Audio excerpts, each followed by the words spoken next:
Crude ઓઇલનો જે દર છે આંતરરાષ્ટ્રીય બજારમાં એ ઈરાન અને અમેરિકાના યુદ્ધની પહેલાં પ્રતિ બેરલ $68 થી $70 પર ચાલી રહ્યો હતો। જેવું આ યુદ્ધ શરૂ થયું, અમુક સમય વીત્યો, એ પછી આ દર $100 પર બેરલને પાર કરી ગયા, એટલે સીધી રીતે 30 થી 35% ઉછાળો નોંધાયો કે ભારતમાં ચૂંટણી પૂરી થાય એટલે કે આજે તમિલનાડુ અને પશ્ચિમ બંગાળ સહિતના જે રાજ્યોની ચૂંટણી છે એ પૂરી થાય એ પછી પેટ્રોલમાં પ્રતિ લિટરે ₹18 અને ડીઝલમાં ₹35 વધવાની આશંકા છે। જો કે આ આશંકાને લઈને કેન્દ્રીય પેટ્રોલિયમ મંત્રાલયે એક પ્રેસ કોન્ફરન્સ કરી અને સ્પષ્ટતા કરી દીધી કે આ પ્રકારનો કોઈ પ્રસ્તાવ હાલ વિચારણા હેઠળ નથી। પેટ્રોલ ડીઝલ અંગે આજના સૌથી મોટા સમાચાર મળી રહ્યા છે। ચૂંટણી પછી પણ ભાવ વધારો વિચારણા હેઠળ ન હોવાની વાત સરકારે કરી। ભાવ વધારાનો કોઈ પ્રસ્તાવ હાલ છે જ નહીં તેવી વાત પેટ્રોલિયમ મંત્રાલય કરતું જોવા મળ્યું છે। છેલ્લા 4 વર્ષથી પેટ્રોલ ડીઝલના ભાવ ન વધ્યા હોવાની વાત મંત્રાલયે કરી છે। આંતરરાષ્ટ્રીય પરિબળોની અસર ઘટાડવા સંખ્યાબંધ પગલાં જે છે તે લેવાઈ રહ્યા છે। આખો વિડીયો જોતા પહેલા હજુ પણ અમારી ચેનલને સબસ્ક્રાઇબ નથી કરી તો YouTube પર સબસ્ક્રાઇબ કરો અને Facebook અને Instagram પર ફોલો કરો।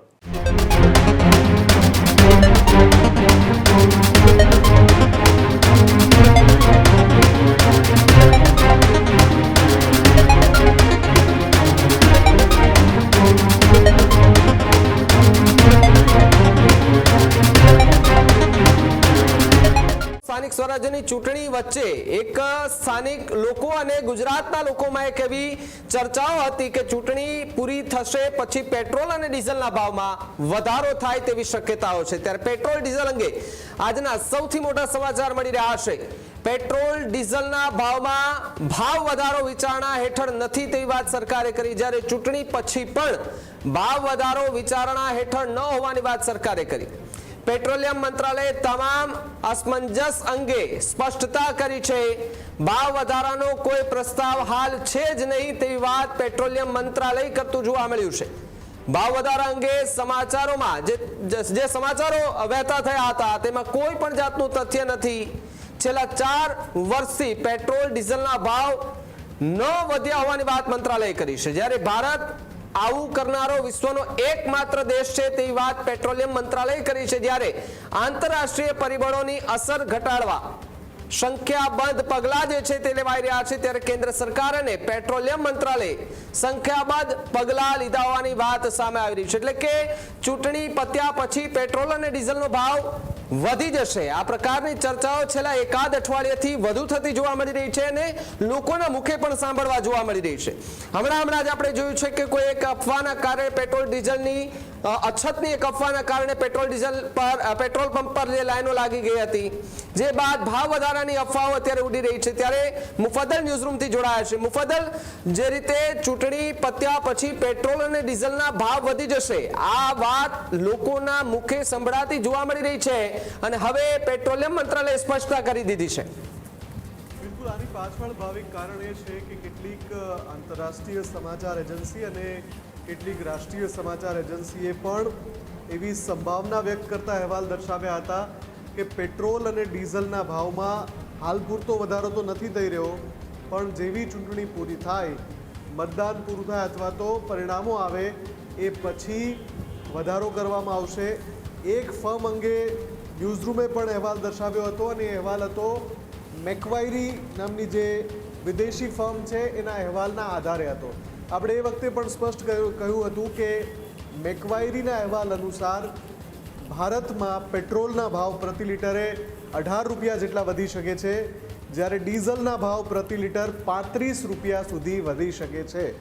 આ વધારા પાછળ મેકવાયરીએ કારણ એવું આપ્યું હતું કે ક્રૂડ ઓઇલનો જે દર છે આંતરરાષ્ટ્રીય બજારમાં એ ઈરાન અને અમેરિકાના યુદ્ધની પહેલાં પ્રતિ બેરલ $68 થી $70 પર ચાલી રહ્યો હતો।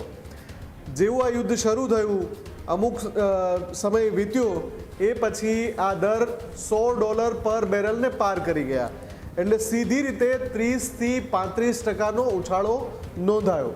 હવે આ 30 થી 35% ઉછાળો છે એ પેટ્રોલિયમ કંપનીઓ ક્યાંથી એ સરભર કરે, કેમ કે લોસ તો એમને સીધો જઈ રહ્યો છે। જે ભાવ $68 કે એક સમયે $65 પણ ભાવ હતા અને એક સમયે $110 $115 પર પણ ટ્રેડ કરી રહ્યું હતું ક્રૂડ ઓઇલ. એટલે આ $40-45 પ્રતિ બેરલની જે ખોટ આવે પેટ્રોલિયમ કંપનીઓને એ સરભર કેવી રીતે થાય એ વાતને ટાંકીને મેકવાયરી અહેવાલ દર્શાવ્યો હતો કે ભારતમાં ચૂંટણી પૂરી થાય એટલે કે આ જે તમિલનાડુ અને પશ્ચિમ બંગાળ સહિતના જે રાજ્યોની ચૂંટણી છે એ પૂરી થાય એ પછી પેટ્રોલમાં પ્રતિ લિટરે ₹18 અને ડીઝલમાં ₹35 વધવાની આશંકા છે. જો કે આ આશંકાને લઈને કેન્દ્રીય પેટ્રોલિયમ મંત્રાલયે એક પ્રેસ કોન્ફરન્સ કરી અને સ્પષ્ટતા કરી દીધી કે આ પ્રકારનો કોઈ પ્રસ્તાવ હાલ વિચારણા હેઠળ નથી. સીધો અર્થ એ થાય છે કે પેટ્રોલ ડીઝલમાં કોઈ પણ અફવા કોઈ પણ ફેક ન્યૂઝની ભરમાવાની જરૂર નથી કેમ કે આ પ્રકારના અહેવાલો વહેતા થયા છે. જે વિદેશી કંપનીનો વિદેશી ફર્મનો એક અહેવાલ હતો એને ટાંકીને પણ ઘણા બધા સમાચાર આવ્યા છે અને એમાં સંભાવના વ્યક્ત કરવામાં આવી છે અને સંભાવના વ્યક્ત કરવું બિલકુલ ખોટું પણ નથી.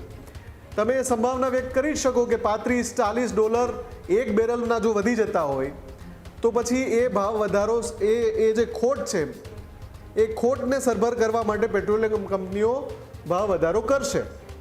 આ બહુ અતિશય સ્વાભાવિક સંભાવના છે અને એ જ ઘણી બધી સમાચાર એજન્સીઓએ એ સમાચારને પ્રસારિત કર્યા હતા. પણ પેટ્રોલિયમ મંત્રાલયનું કહેવું છે કે આ પ્રકારનો કોઈ પ્રસ્તાવ વિચારણા હેઠળ નથી એટલે કે પેટ્રોલ અને ડીઝલના ભાવ નહીં વધે. સૌથી મોટા અને દેશની જનતા માટે રાહતના સમાચાર એ છે કે પેટ્રોલ અને ડીઝલના ભાવ હમણાં વધવાના નથી. સરકારે સાફ સાફ કહી દીધું છે. સરકારે એમ પણ કહ્યું છે કે જે મિકેનિઝમ પ્રાઇસ મિકેનિઝમ ભારતમાં ગોઠવ્યું છે એના કારણે છેલ્લા 4 વર્ષથી દેશમાં પેટ્રોલ કે ડીઝલના ભાવ વધ્યા નથી. અને જે અમુક પ્રાઇવેટ કંપનીઓ છે, સરકારી કંપનીની પ્રાઇવેટ કંપનીઓ, જેમ કે આપણે તે દિવસે ઉલ્લેખ કર્યો હતો નયારાનો, તો નયારાએ ભાવમાં વધારો કર્યો, શેલ જે છે એમણે વધારો કર્યો. તો એ બધા આઝાદ છે કેમ કે આમ પણ જે ભાવનું નિયમન છે અત્યારે મુક્ત છે. પેટ્રોલિયમ કંપનીઓ ઉપર કોઈ નિયમન નથી. પેટ્રોલિયમ કંપનીઓ પોતાની રીતે આંતરરાષ્ટ્રીય બજારોના સમતોલ ભાવ વધારો અથવા ભાવ ઘટાડો કરી શકે છે, એમના માટે સ્વતંત્ર છે.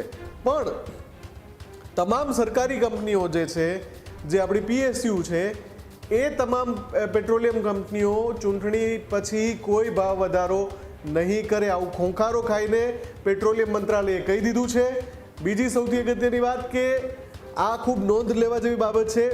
પેટ્રોલિયમ મંત્રાલયે કહ્યું કે આખા વિશ્વમાં જે ઈરાન ઇઝરાયલની જે પરિસ્થિતિ ઊભી થઈ યુદ્ધની, એના કારણે ક્રૂડ ઓઇલના ભાવ વધ્યા. હજુ પણ જે તમે જુઓ છો કે ગલ્ફના અખાતમાંથી ક્રૂડ ઓઇલ બહાર નથી નીકળી શકતું કેમ કે અમેરિકન નેવીએ બ્લોકેડ કરી દીધું છે. ત્યારે આખા વિશ્વની ઉર્જા જે સપ્લાય છે એ ડિસ્ટર્બ થયેલી છે.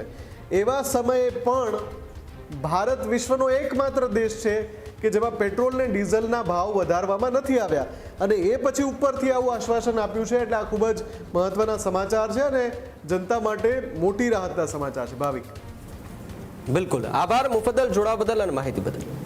આ જ પ્રકારની તમામ અપડેટ જોવા માટે ન્યૂઝરૂમ ગુજરાતને લાઇક, શેર અને સબસ્ક્રાઇબ કરવાનું ભૂલતા નહીં.